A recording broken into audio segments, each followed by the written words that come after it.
Hey, bonjour à tous et bienvenue sur ma chaîne, je vous retrouve pour une autre vidéo. Aujourd'hui, j'ai choisi de vous parler de comment être plus intéressant.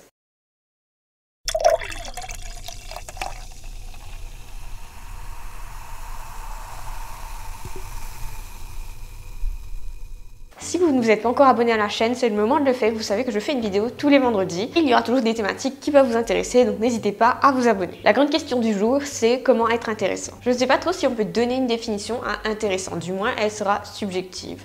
Un livre intéressant pour moi, ce serait par exemple un livre qui traite d'une thématique intéressante, dont l'histoire est intéressante et qui serait bien écrit.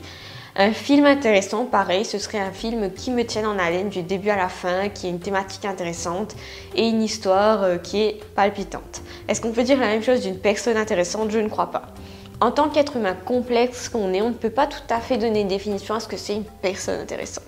Mais je pense que pour pouvoir vous aider au fil de cette vidéo à mieux définir ce qu'est pour vous une personne intéressante et comment mieux en devenir une. Avant, pour moi, être une personne intéressante, quand j'étais adolescente, je veux dire, ça voulait dire un petit peu la personne qui faisait rire toute la galerie ou qui avait tout le temps des histoires. Et puis cette définition a un petit peu changé. Beaucoup de gens pensent qu'être intéressant, ça veut dire avoir un physique particulier, une personnalité particulière ou tout simplement une intelligence particulière, ce qui n'est pas tout à fait faux, mais ce n'est pas tout à fait vrai non plus.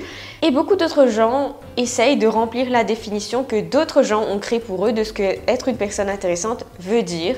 Quand je dis quelqu'un d'autre, ça peut être des gens du même groupe, de la société. Nous ne sommes jamais construits à 100% que par notre personnalité. Il y a une partie qui vient de notre personnalité et il y a une autre partie qui vient de l'interaction qu'on a avec les gens et donc de l'expérience qui en résulte. Or, on a souvent du mal à accepter cet aspect unique de nous qui est fait des deux parties qui se recouvrent parce qu'on sait qu'il est préférable d'être accepté par les autres. On va mesurer notre capacité à être intéressant par notre popularité ou comment on arrive à séduire quelqu'un. On réalise bien que c'est une définition qui est parfois erronée et mal comprise. Il y a un critère que tous les gens intéressants ont en commun, c'est la confiance en soi. Et il faut accepter le fait qu'on va jamais pouvoir se comparer à notre juste valeur à quelqu'un d'autre de par le fait qu'on est fait justement, comme je vous ai dit, de personnalités différentes et d'expériences différentes. Il y a généralement trois façons que notre perception fonctionne, ou plutôt trois manières de se percevoir soi. Premièrement, c'est notre perception de nous-mêmes.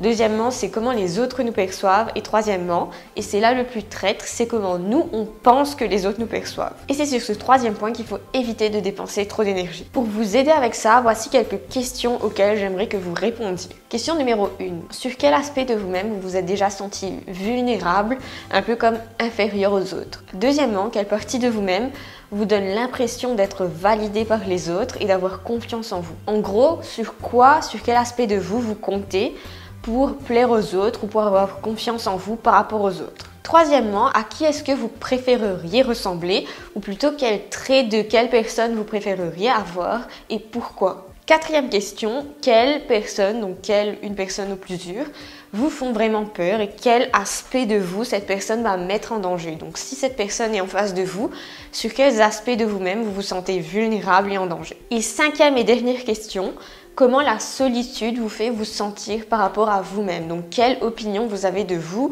quand vous passez un moment tout seul? Si vous répondez à ces 5 questions en toute honnêteté avec vous-même, vous aurez déjà résolu 75% du problème. Tout comme je vous ai expliqué qu'il y a 3 différentes perceptions de nous, donc ça inclut qu'il y a un biais quand on se perçoit mal, il y a aussi un biais quand les autres nous perçoivent. C'est-à-dire qu'on a remarqué que les gens ne choisissaient pas non seulement des gens qui avaient des affinités avec eux, mais ils choisissaient des gens dont les traits reflétaient au mieux ce qu'ils avaient eux. C'est-à-dire qu'ils vont choisir des amis, des connaissances, des gens pour s'entourer, qui vont renvoyer une bonne image d'eux quand cette personne va se mettre avec eux ou quand ils vont affirmer que cette personne est un ou une de leurs amis. Donc pour faire simple, nous aussi on fait la même chose. En gros, on choisit des gens qui vont renvoyer une bonne image de nous dans la société auprès des proches. C'est là que ça devient intéressant parce qu'il faut remarquer que les gens ne vont pas forcément choisir de garder quelqu'un auprès d'eux qui leur ressemble forcément. Mais ils vont plutôt choisir des gens qui sont bien dans leur peau, bien dans leur basket, donc qui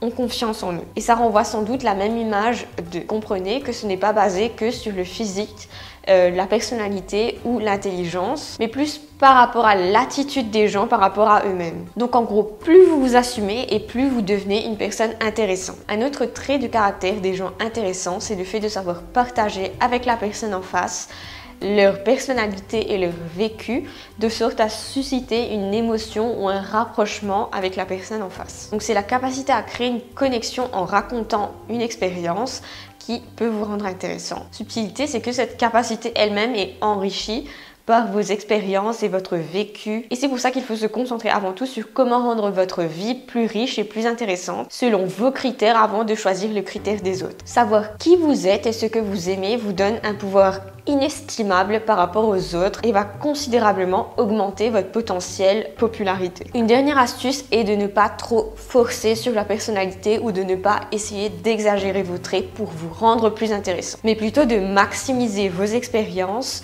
votre vécu et les choses qui rendent votre vie intéressante selon vos critères. Comme ça, quand vous rencontrez quelqu'un d'intéressant en face de vous, vous avez toujours quelque chose à partager et vous cherchez là des points en commun qui vous mettront d'autant plus en valeur. Donc bah voilà, cette petite vidéo est finie. J'espère que vous l'avez aimée. Si oui, n'hésitez pas à mettre un j'aime dessus. En tout cas, si vous n'êtes toujours pas abonné, n'oubliez pas de le faire. Je vous dis à très vite. Je vous retrouve la semaine prochaine et entre-temps, prenez soin de vous.